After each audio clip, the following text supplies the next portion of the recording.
Friends, യൂമി and കേരളയുടെ മറ്റൊരു വ്ലോഗിലോട്ട് ഏവർക്കും സ്വാഗതം. ഇപ്പോൾ ഓണക്കാലമൊക്കെയാണ് വരുന്നത്. അപ്പോൾ ഓണത്തിൻ്റെ ഒരു സ്പെഷ്യൽ റെസിപ്പിയാണ് മാമ്പഴ പുളിശ്ശേരി. അപ്പോൾ ഇന്ന് നമ്മൾ ചെയ്യാൻ പോകുന്നത് മാമ്പഴ പുളിശ്ശേരി ഉണ്ടാക്കുവാണ്.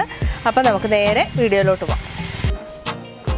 അതിനായിട്ട് ഞാനിവിടെ എടുത്തിരിക്കുന്നത് 12 പഴുത്ത മാങ്ങ തൊലി കളഞ്ഞെടുത്ത് വെച്ചിരിക്കുന്നതാണ്. അതിലല്പം വെള്ളം ഒഴിച്ചിട്ടുണ്ട്. ഇനി ഇതിലോട്ട് നമുക്ക് ഒരു 1.5 ടേബിൾ സ്പൂൺ ഉപ്പിട്ട് വേവിക്കാൻ വെക്കാം.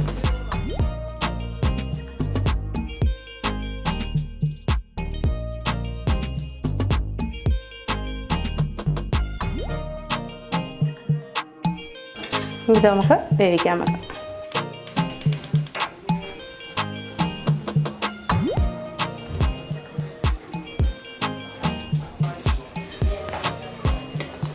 അപ്പോൾ ഇത് തിളച്ചിട്ടുണ്ട്. ഇനി നന്നായിട്ട് ഈ മാങ്ങയൊന്ന് വെന്ത് വരണം. അതുവരെ നമ്മൾ വേവിച്ചെടുക്കണം.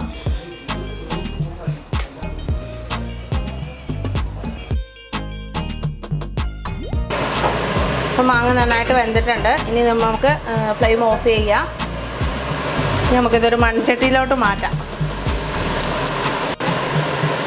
അപ്പോൾ ഞാനിത് മൺചട്ടിയിലോട്ട് മാറ്റിയിട്ടുണ്ട്. ആദ്യം ഞാൻ സ്റ്റീൽ ചെരുവത്തിലാണ് വേവിക്കാൻ വെച്ചത്. അത് കഴിഞ്ഞാണ് മൺചട്ടിയുടെ കാര്യം ഓർത്തത്. അപ്പോൾ ഇത് വേവിച്ച് കഴിഞ്ഞതിന് ശേഷം ഞാൻ മൺചട്ടിയിലോട്ട് ആക്കിയിട്ടുണ്ട്. ഇനി ഇതിൻ്റെ അരപ്പ് നമുക്ക് റെഡിയാക്കാം.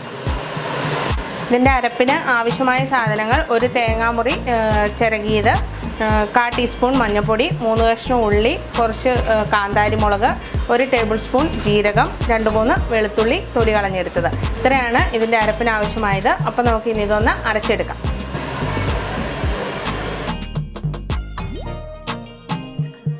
അപ്പം ഞാൻ മിക്സിയുടെ ജാറിലോട്ട് ഇട്ടിട്ടുണ്ട്. ഇനി ഇതിലോട്ട് നമുക്ക് അല്പം വെള്ളം ഒഴിച്ചു കൊടുക്കാം. നമുക്ക് നന്നായിട്ടൊന്ന് അരച്ചെടുക്കാം. തേങ്ങ ഞാൻ അരച്ചെടുത്തിട്ടുണ്ട്. ഇനി ഇത് നമ്മൾ വേവിച്ച് വെച്ചിരിക്കുന്ന മാങ്ങയിലോട്ട് ഇട്ട് കൊടുക്കാം.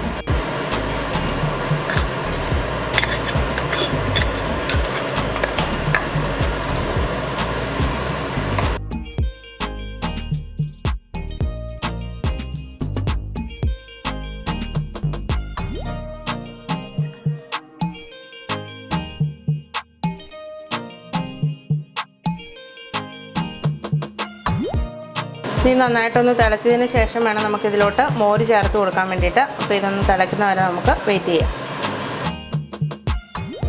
പരപ്പ് തിളച്ചിട്ടുണ്ട്. ഇനി ഇതിലോട്ട് നമുക്ക് ഒരു പാക്കറ്റ് തൈര് മിക്സിയിലൊന്ന് പതുക്കെ അടിച്ചതിന് ശേഷം നമുക്കിതിലോട്ട് ഒഴിച്ചു കൊടുക്കാം. നമുക്ക് നന്നായിട്ടൊന്ന് ഇളക്കി കൊടുക്കാം.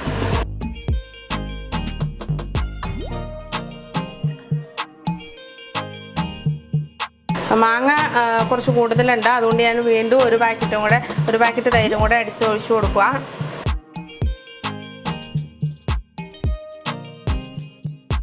തൈര് ഒഴിച്ചു കൊടുത്തിട്ട് നമ്മളിങ്ങനെ ഇളക്കിക്കൊണ്ടിരിക്കണം.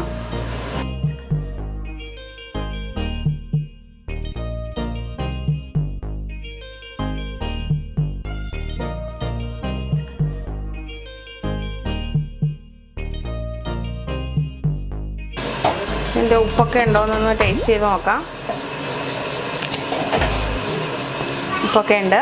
ഉപ്പ് കുറവാണെങ്കിൽ അല്പം കൂടി ഇട്ട് കൊടുത്താൽ മതി.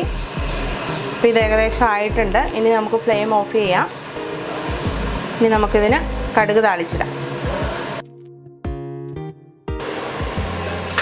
അപ്പോൾ ഇതിലോട്ട് വെളിച്ചെണ്ണ ഒഴിച്ചു കൊടുക്കാം. ഇവിടെ നല്ല തണുപ്പാണ്, അതുകൊണ്ട് വെളിച്ചെണ്ണയൊക്കെ ഉറച്ചിരിക്കുക. അപ്പോൾ നമുക്ക് ഞെക്കി ഒഴിക്കാം.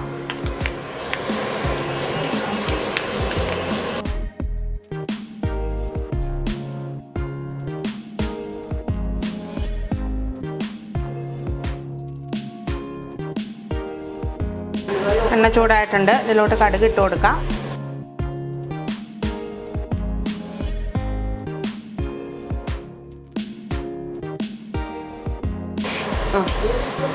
കുറച്ച് ഉലുവായും കൂടി ഇട്ട് കൊടുക്കാം.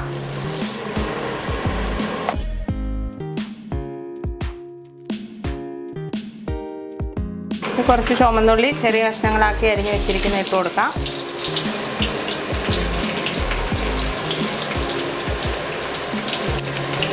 കുറച്ച് വേപ്പിൻ്റെ ഇല ഇട്ട് കൊടുക്കാം.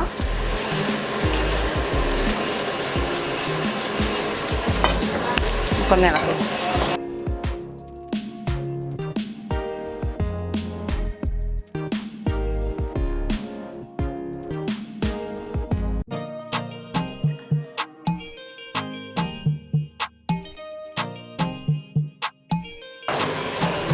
ഇനി കുറച്ച് വറ്റൽമുളക് ചെറിയ കഷ്ണങ്ങളാക്കി കട്ട് ചെയ്ത് ഇട്ട് കൊടുക്കാം. നമുക്കൊന്ന് മുളക് കരിഞ്ഞു പോകാതെ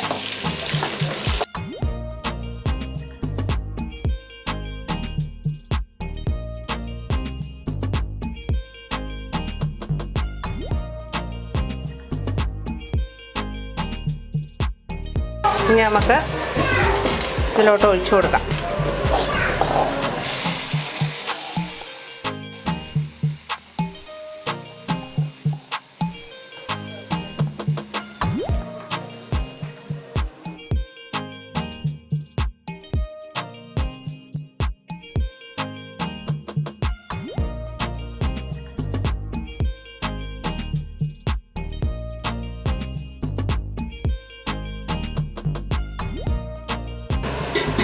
നമ്മുടെ മാമ്പഴ പുളിശ്ശേരി റെഡി ആയിട്ടുണ്ട്.